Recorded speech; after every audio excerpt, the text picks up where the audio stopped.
열왕기하 24장 8절에서 20절까지 말씀을 읽겠습니다. 열왕기하 24장 8절에서 20절까지 말씀 교독하겠습니다. 여호야긴이 왕이 될 때 나이가 18세라 예루살렘에서 석 달간 다스리니라. 그의 어머니의 이름은 느후수다요 예루살렘 엘라단의 딸이더라. 그 객을 따라서 여호와께서 보시기에 악을 행하였더라. 그때 바벨론의 왕 느부갓네살의 신복들이 예루살렘에 올라와서 그 성을 에워싸니라.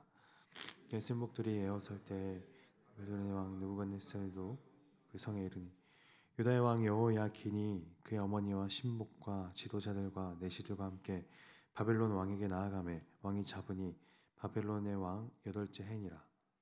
그가 여호와의 성전에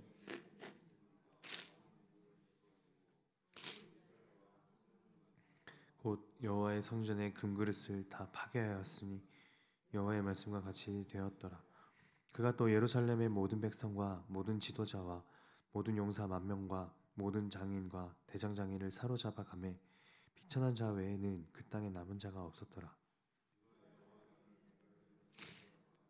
왕의 어머니와 왕의 아내들과 내시들과 나라의 권세 있는 자도 예루살렘에서 바벨론으로 사로잡아 가고 또 용사 7,000명과 장인과 대장장이 1,000명 곧 용감하여 싸움을 할 만한 모든 자들을 바벨론 왕이 바벨론으로 사로잡아 가고 여호와의 기인의 숙부 마따니아를 대신하여 왕으로 삼고 시드기야가 왕이 될 때에 나이가 21세라 예루살렘에서 11년간 다스리니라. 그의 어머니의 이름은 하무다리요 림나의 예레미야의 딸이더라. 그가 여호야김의 모든 행위를 따라 여호와 보시기에 악을 행한지라. 20절 말씀 다 같이 읽겠습니다. 여호와께서 예루살렘과 유다를 진노하심이 그들을 그 앞에서 쫓아내실 때까지 이르렀더라. 시드기야가 바벨론 왕을 배반하니라. 아멘. 저희는 열왕기하의 마지막을 살펴보고 있습니다. 그리고 그 마지막은 유다라는 그 나라의 마지막 역사이기도 할 겁니다. 이제 열왕기하는 오늘 그리고 내일만 보면 이제 끝이 납니다. 매일 열왕기하를 따라 읽으시면서 성도님들은 어떤 변화를 겪으셨는지, 그리고 이 숱한 왕들의 실패가 성도님들의 마음을 어디를 건드리셨는지를 잠잠히 돌아보면 좋겠습니다. 8절에 나오는 여호야긴은 아시다시피 어제 살펴본 여호야김의 아들입니다. 8절에 의하면 이 왕이 유다를 통치한 시기는 고작 3개월이었습니다. 하지만 성경 기자는 뜻밖에도 이 왕에 대해서 이런 표현을 적는데요. 9절 여호야긴이 그의 아버지의 모든 행위를 따라서 여호와께서 보시기에 악을 행하였더라. 고작 3개월밖에 되지 않았고 심지어 왕이 되었을 나이는 저희 나이로는 고등학교 2학년 정도에 불과한 그 어린 왕이 대체 무슨 악을 저질렀길래 성경 기자는 이토록 확신에 찬 정죄를 하는 걸까요? 이런 식의 정죄는 좀 보다 더 큰 맥락에서 이해되어야 합니다. 어제 살펴본 말씀인 열왕기하 24장 2절과 3절에 의하면 유다의 패망의 기원은 하나님이었습니다.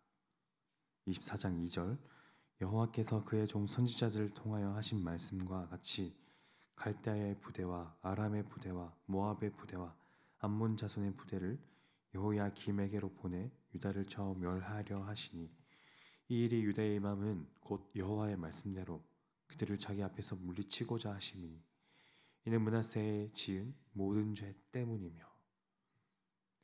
유다를 바벨론이 공격해 오는 것은 그들의 악함에 대해 하나님께서 심판하시는 것이 첫 번째 이유라는 점을 성경 기자는 분명하게 밝히죠. 그리고 유다의 죄는 결국 므낫세의 죄의 여파를 고스란히 이어받는 것까지도 말합니다. 그러니까 여호야긴의 죄는 므낫세의 죄와 결코 무관하지 않습니다. 그렇게 성경 기자는 여호야긴의 치하에 유다의 패망을 상세하고 구체적으로 기술합니다. 12절 유다의 왕 여호야긴이 그의 어머니와 신복과 지도자들과 내실과 함께 바벨론 왕에게 나아가매 왕이 잡으니 때는 바벨론의 왕 8째 해니라. 13절 그가 여호와의 성전의 모든 보물과 왕궁 보물을 집어내고 또 이스라엘의 왕 솔로몬이 만든 것 곧 여호와의 성전의 금 그릇을 다 파괴하였으니 여호와의 말씀과 같이 되었더라. 먼저는 그들과 그들의 신하들 그리고 그들의 가족이 포로로 끌려갔으며 여호야긴을 위시한 왕궁에서 일하는 사람들이 모두 사라지자 느부갓네살은 그동안 성전 안에 있던 보물과 금그릇을 모두 파괴해 버렸습니다. 이것은 열왕기하 처음 시작할 때 성전이 얼마나 아름답게 지어졌는지 그 성전을 짓고자 한 다윗 왕부터 엄청난 애를 썼지만 끝내 그 성전은 솔로몬이 만들었고 또 그 성전에 하나님의 영광을 보여준다고 많은 보물들로 장식하고 또 특히나 예루살렘 성전은 솔로몬이 의도하기로는 그 장식들을 보면 하나님께서 처음에 창설하신 에덴 동산이 떠오를 만큼 하나님께서 거주하시고 함께 하시는 곳의 그 상징이었건만 그러나 그런 성전이 끝내 바벨론의 느부갓네살에게서 허탈하게 모두 사라져 버렸습니다. 한편 여호야긴의 삼촌인 마따니아는 느부갓네살의 봉신으로 임명되었고 시드기야라는 이름이 새로 생겼습니다. 시드기야는 총 11년을 다스렸는데요. 20절의 하반절에서 그 정보가 나오는 것처럼 그는 에돔, 모압, 암몬, 두론과 시돈 이 민족들과 나라들과 함께 반 바벨론 동맹에 가담했습니다. 시드기야가 바벨론 왕을 배반하였더라라는 건 그런 의미입니다. 그리고 이것은 예레미야 선지자가 예레미야 27장 12절에서 15절을 통해 하나님은 오히려 느부갓네살에게 대항하지 않고 그에게 항복하는 것이 그분의 뜻이라는 점을 말한 적 있죠. 그러나 그의 야심찬 반역은 오래가지 못하고 금방 바벨론에게 진압당합니다. 천연 요새와 같은 예루살렘 성벽이 금방 뚫렸는데요. 오래된 포위로 먹을 것이 떨어진 유다 군인들도 바벨론이 그 성벽을 뚫자 그 군인들이 성벽을 넘어 도망가 버렸기 때문입니다.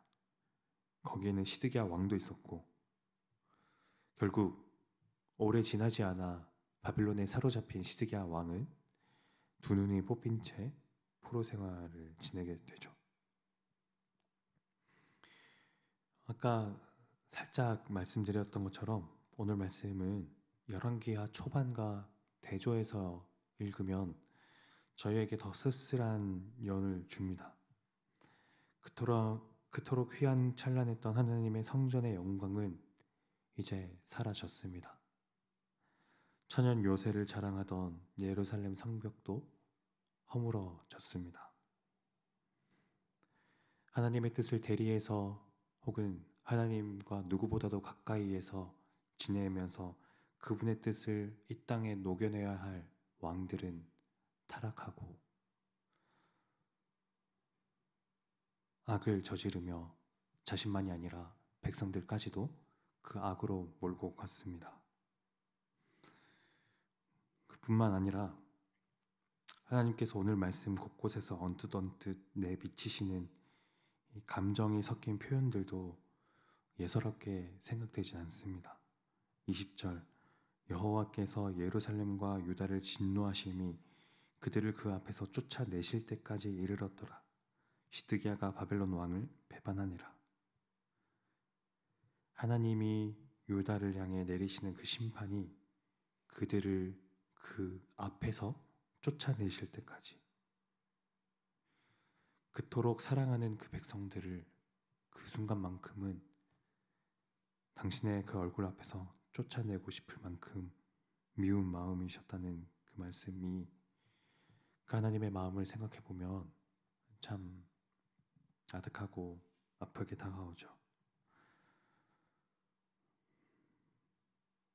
성전의 영광이 허물어지고 욕망했던 단단했던 성벽도 허물어지고,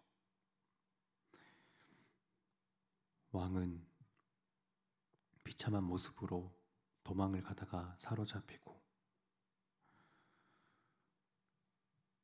이런 모습들이 결국 죄의 결과라는 점을 저희가 담담하게 바라보고 인식하면 좋겠습니다. 그리고 그와 반대로 하나님께서 원하시는 삶, 시편 1편이 말하는 그 복 있는 삶, 하나님을 선택하고 하나님이 아닌 것을 거부하고 하나님이 아닌 것을 섬기도록 만들라는 그 목소리들에 저항하고, 하나님을 닮은 것들을 우리 삶에서 녹여내기를 선택하는 마음으로 이렇게 하루하루 살겠노라 다짐하는 오늘이 되면 좋겠습니다. 기도하겠습니다. 하나님 아버지, 은혜를 감사합니다. 죄의 결과인 이 장면들을 따라 읽으면서 저희는 하나님의 마음은 또 어떠셨을까를 생각해 보면 참 아프고 아득해지곤 합니다. 그토록 아름답게 지어졌던 성전은 그렇게 파괴되고, 예루살렘 성벽도 허물어지고, 하나님의 뜻을 구현해내며 통치해야 할 왕들이 그 악에 몰두되는 그 모습들은, 그 죄의 오염에 된 사람들이 얼마나 악해지고 더럽혀지는지 저희가 그것을 인식하면서 저희 마음을 물들이는 것이 죄가 아니라 하나님을 향한 그 사랑과 또 하나님을 닮은 거룩이 될 수 있도록 주님 은혜 베풀어 주옵소서. 그리하여 오늘 하루 또 주어지는 그 하루하루의 삶의 모든 순간마다 하나님이 아닌 것을 거부하고 하나님을 선택하며 그렇게 하나님의 뜻을 이 땅에서 구현해내고 그렇게 실천하는 저희가 되도록 은혜 베풀어 주옵소서. 예수님 이름으로 기도드립니다. 아멘. 두 가지 기도 제목 놓고 기도하면 좋겠습니다.